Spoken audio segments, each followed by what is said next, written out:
लाओगे। मैं खुद लेके आई हूँ 95 लेके आई हूँ, तो एनसीईआरटी नहीं हो रही तो मैं आर डी शर्मा कहाँ से करूँ। मेरा जो हाफ ईयरली था उसमें मेरा 55 मार्क्स आया था out of. Third thing, which books to follow. Hey guys, welcome back to my channel, and in this video we are going to talk about class 10th maths. Yes, maths. जो कि पता है maths class 10 students के लिए एक subject नहीं होता है, एक फियर होता है। पता है ये एक ऐसा सब्जेक्ट है ना, या तो ये किसी को पसंद है, मतलब बहुत ही ज़्यादा पसंद है, अगर पसंद है तो बहुत ही ज़्यादा पसंद है, अगर नहीं पसंद है ना तो ये ऑलमोस्ट एक फियर हो जाता है उस बच्चे के लिए। तो मैं अगर अपनी बात करूँ, मैं कैसे स्टूडेंट थी when I was in class 10th, तो मैं एक बहुत ही एवरेज सी स्टूडेंट थी। एवरेज नहीं थी पर मेरे मार्क्स अच्छे आते थे, ठीक है, एवरेज मेरे मार्क्स अच्छे आते थे, पर मुझे बहुत मेहनत करनी पड़ती थी उसके लिए, तब जाके मेरे मार्क्स अच्छे आते थे। तो इसलिए मैं अपने आप को अभी भी एवरेज ही समझती हूँ। तो मेरा क्या हुआ था कि उस टाइम पे हमारा ये था कि मेरा माइंडसेट बहुत ही अलग था मैथ्स को लेके। मुझे लगता था, पता है क्या, कि मैथ्स ना बस लड़कों के लिए है, लड़कियों के लिए तो है ही नहीं, मैथ्स लड़कियां कर ही नहीं सकती, मेरा माइंडसेट ये था।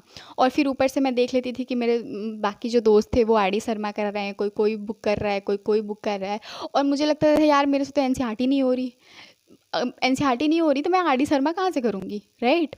और मेरा ये हाल था कि मेरे जो मतलब 10th में मेरा जो हाफ ईयरली था उसमें मेरा 55 मार्क्स आया था out of 100। Yes, till half yearly I scored 55 marks, and in class 10 boards I scored 95 out of 100. Yes, this was the change. और मुझे पता है अभी भी जब मैं सोचती हूँ ना, मैं खुद सरप्राइज्ड अभी भी हूँ कि मैंने कैसे कर लिया था उस टाइम पे। बट हाँ, उस टाइम पे मतलब पता है आपके अंदर एक चेंज आता है जो जिसकी वजह से आप कर लेते हो। मेरे लिए पता है क्या चेंज था वो, इट वॉज लाइक मैं it's not made, trust me, it's not made. मैंने क्या किया था, रात को मैं सपना आया था एक। क्या सपना आया था मुझे ये सपना आया था कि मैं मैथ्स का पेपर दे रही हूँ और मुझे मैथ्स में कुछ नहीं आ रहा, लिटरली मुझे कुछ नहीं आ रहा। और जब मैं सुबह उठी ना तो मुझे मतलब लगा कि ठीक है, थैंक गॉड सपना था, मतलब मैं फेल नहीं हुई हूँ। ये लिटरली मेरे साथ हुआ है। अब पता नहीं तुम लोग भरोसा करोगे नहीं करोगे, पर ये सच में मेरे साथ हुआ है।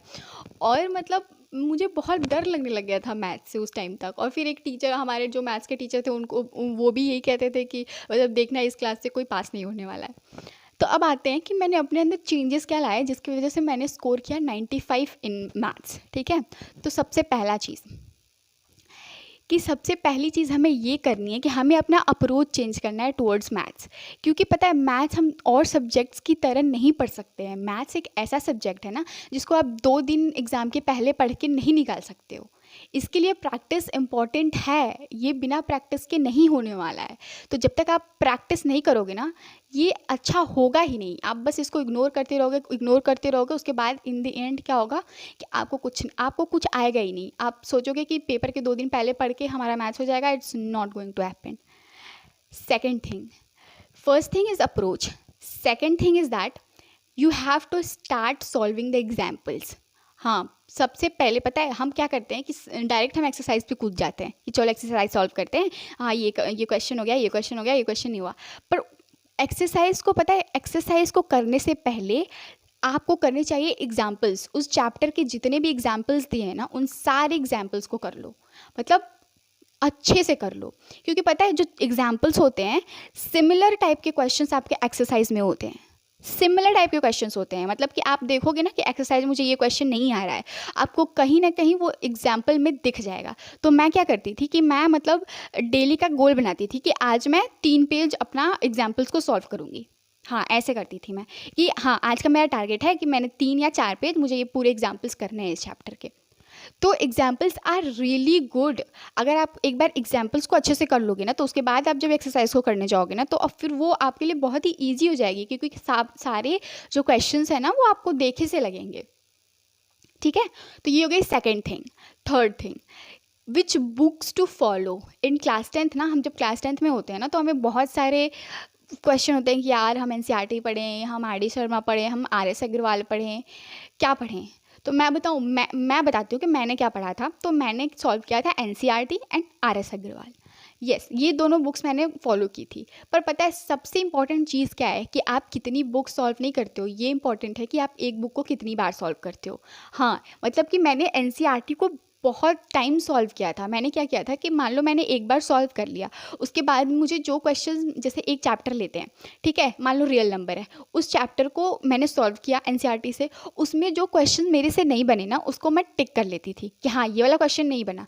तो जब मैं दोबारा लगाने आऊँगी ना, तो मैं सारे क्वेश्चंस नहीं लगाऊंगी, मैं सिर्फ वो क्वेश्चंस लगाऊंगी जो मैंने टिक किए थे। और मैंने आर एस अग्रवाल, देखो एक बहुत ही इंपॉर्टेंट या फिर अच्छी टिप देनी चाहूँगी मैं आर एस अग्रवाल के लिए, कि जो आर एस होता है ना, उसको आपको पूरी सॉल्व करने की ज़रूरत नहीं है। आप क्या कर सकते हो, आप एग्जाम्पल्स कर सकते हो, ठीक है। आप एग्जाम्पल्स करने के बाद क्या करो कि जो आर एस के जो एक्सरसाइज में जो मार्क्ड क्वेश्चंस होते हैं कि हाँ ये इस ईयर में आया है, ये इस ईयर में आया है, ये इस ईयर में आया, तो उन मार्क्ड क्वेश्चंस को कर लो। एग्जाम्पल्स तो करने पूरे कंपलसरी है, क्योंकि देखो आर एस अग्रवाल बहुत मोटी बुक है, आप पूरी बुक को सॉल्व नहीं कर सकते हो, क्योंकि वो पॉसिबल नहीं, क्योंकि हमें बाकी सब्जेक्ट्स भी तो पढ़ने होते हैं ना, तो पूरी बुक हम सॉल्व कर ही नहीं सकते। तो क्या कर सकते हैं हम कि पहले एग्जाम्पल्स को सॉल्व करो अच्छे से। एग्जाम्पल्स को सॉल्व करने के बाद आप जो मार्क्ड क्वेश्चंस हैं, उन मार्क्ड क्वेश्चंस को सॉल्व कर लो। उसके बाद आप जो क्वेश्चंस आपसे नहीं बन रहे हैं ना, उनको फिर से दोबारा सर्कल कर लो। तो इस तरीके से आपको 2 बुक फॉलो करनी है। ट्रस्ट में ये दो बुक से आप अच्छे खास, मैं जो बता रही हूँ वो बस तुम कर लो, उतना कर लोगे तुम्हारा काम बन जाएगा, ठीक है। तो अब हम आते हैं 4th टिप पे। 4th टिप मेरी ये रहेगी ना कि पता है मैक्सिमम टाइम क्या होता है कि हम एक बार किसी चैप्टर को सॉल्व कर लिए, ठीक है। एक बार जब किसी चैप्टर को हम सॉल्व कर लेते हैं ना, तो उसके बाद हम जब दोबारा सॉल्व करने जाते हैं तो हम क्या करते हैं कि अरे ठीक है ये वाला क्वेश्चन है, ऐसे ऐसे ऐसे ऐसे ऐसे ऐसे दिमाग में कर लिया। पर ये नहीं होना चाहिए। ये आप बाकी सब्जेक्ट्स के साथ कर सकते हो, क्योंकि बाकी सब्जेक्ट थ्योरेटिकल होते हैं, लेकिन मैथ्स जो है ना, वो मैथ्स में आपको अलग अप्रोच लगानी पड़ेगी।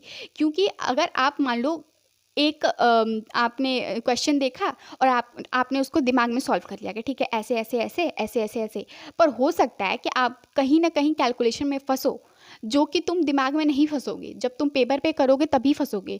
तो इसीलिए जब तक तुम कोई भी क्वेश्चन, पहले अच्छे से क्वेश्चन को सॉल्व करो, उसके बाद मूव ऑन करो। दिमाग में सॉल्व करने वाली गलती मत करना, चाहे वो कोई भी क्वेश्चन हो। ओके, सो और मैं एक चीज़ बता दूं कि ये सारी चीज़ें मैंने अपनी इम्प्रूवमेंट जो भी करी है वो मैंने खुद अकेले की है, ठीक है, विदाउट एनी ट्यूशन टीचर। और तुम भी कर सकते हो। बस तुम्हें क्या करना है ना कि अगर तुम्हें लग रहा है कि हाँ मुझे ये क्वेश्चन नहीं आ रहा है, तो अब तो यार बहुत सारे ऐप्स हैं, गूगल से तुम डाल के निकाल सकते हो। पर सबसे इसका बेस्ट सोल्यूशन यही होगा कि तुम एक्सरसाइज करने तभी जाओ जब तुम्हारे एग्जाम्पल्स अच्छे से क्लियर हो।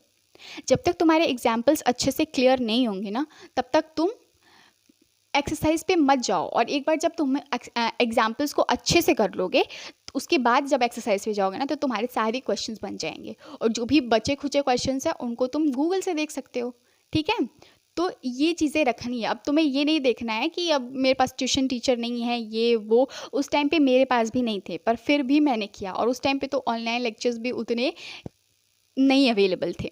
Okay, so if I can do it, you can do. बस खुद पे भरोसा रखो और मैथ्स से डरना बंद करना है।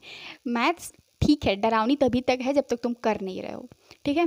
और एक पता है एक प्रो टिप दूंगी मैं फॉर ट्रिग्नोमेट्री।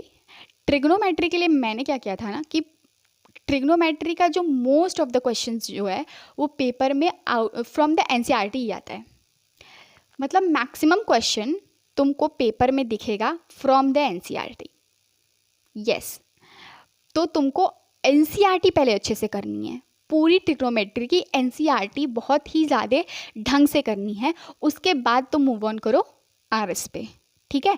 और आरएस के क्या करने, एग्जाम्पल्स करने हैं and the marked questions. Okay, so yes, ये सारी चीज़ें आपको फॉलो करनी है। और ट्रस्ट मी, ये सब फॉलो करके तुम्हारे भी नंबर अच्छे आएंगे। मेरे अच्छे आए थे तो तुम्हारे भी अच्छे आएंगे। यस, और मैं एक और बुक एडिशनल तुमको बताना चाहूँगी कि एक प्रीवियस ईयर रख लो। एक प्रीवियस ईयर अपने पास रख लो जिसमें तुमको चैप्टर वाइज सारे चैप्टर्स के, मतलब चैप्टर वाइज तुमको क्वेश्चंस मिल जाए, ठीक है। और जैसे ही एक पूरा चैप्टर सॉल्व किया तुमने, कैसे किया, सबसे पहले एग्जाम्पल्स किए, उसके बाद एक्सरसाइज की, उसके बाद तुमने प्रीवियस ईयर क्वेश्चंस कर लिए, ठीक है। तो बस ये इतनी बुक्स ही फॉलो करो, उसके बाद तुम्हारा 10th का एग्ज़ाम अच्छे से हो जाएगा। ईजी है, बस तुम्हें मेहनत करनी है, प्रैक्टिस करनी है, बाकी सब्जेक्ट्स की तरह रटना नहीं है इसे 2 दिन पहले एग्ज़ाम्स के।